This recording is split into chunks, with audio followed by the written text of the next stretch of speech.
Hello മക്കളെ, ഞാൻ അടുത്ത പലഹാരം അവലേസ് പൊടിയും അച്ചപ്പമാണ് ഉണ്ടാക്കിയത്. മുറുക്കിൻ്റെയും ഡയമൻ്റെയും വീഡിയോ ഞാൻ ഇട്ടിട്ടുണ്ട്. ഇനി ഇതെങ്ങനെയാണ് ചെയ്യുന്നത് നിങ്ങളൊന്ന് കണ്ടു നോക്കുക.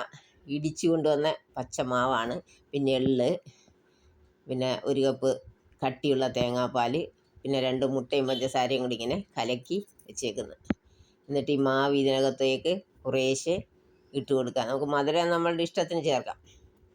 എന്നിട്ട് എള്ളും കൂടി ഇട്ട് ഇങ്ങനെ കലക്കുക. പഞ്ചസാര കിടക്കുന്നതുകൊണ്ട് കൂടുതൽ തേങ്ങാപ്പാൽ ഒഴിക്കേണ്ടി വരത്തില്ല, അതുകൊണ്ട് നോക്കി വേണം ചെയ്യേണ്ടത്.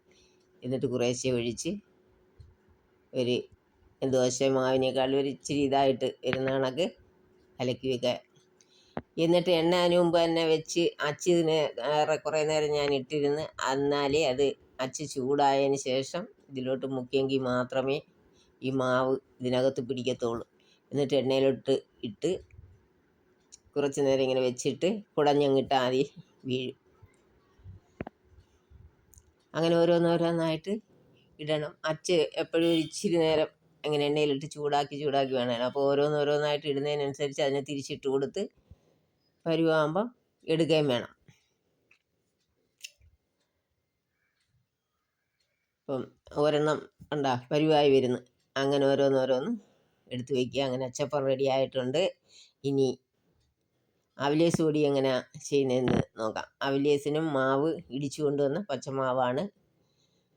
അതിനെന്നിട്ട് 2 തേങ്ങായും തിരുമ്മിയത് എടുത്ത്, പിന്നെ ഉപ്പ്, ഏലക്ക ചതച്ചിട്ട്, പിന്നെ കറിവേപ്പിലയും. എന്നിട്ട് ഇതിനെ നല്ലതുപോലെ കൈവച്ച് കുഴച്ച് നല്ലതുപോലെ ഈ ഉണ്ട പോലെ കിടക്കുന്ന മാവുകളെല്ലാം കൈവച്ച് തിരുമ്മി പൊടിയാക്കണം. എന്നിട്ട് 1/2 മണിക്കൂർ ഇതിനെ തട്ടിക്കൂട്ടി ഇങ്ങനെ അമുക്കി വെച്ചിരിക്കണം.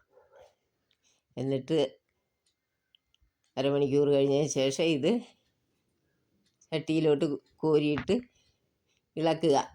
ഇളക്കിക്കൊണ്ടിരിക്കണം. കൈയെടുക്കാതെ ഇളക്കിക്കൊണ്ടിരിക്കുക, അല്ലെങ്കിൽ അടിക്ക് പിടിക്കും, കരിയും. എന്നിട്ട് റോസ് നിറമാകുമ്പോൾ ഇതിനെ പരുവാവും. അപ്പോൾ നമ്മളിത് മുറത്തിൽ പേപ്പർ വെച്ച് അതിനകത്തോട്ട് ചൂടുവാൻ വേണ്ടി ഇളക്കി വെച്ചേക്കും. അങ്ങനെ അവലേസ് പൊടിയും റെഡി ആയിട്ടുണ്ട്, അവലേസ് അച്ചപ്പവും റെഡി ആയിട്ടുണ്ട്. നിങ്ങൾ ഒക്കെ ഒന്ന് ട്രൈ ചെയ്ത് നോക്കുക.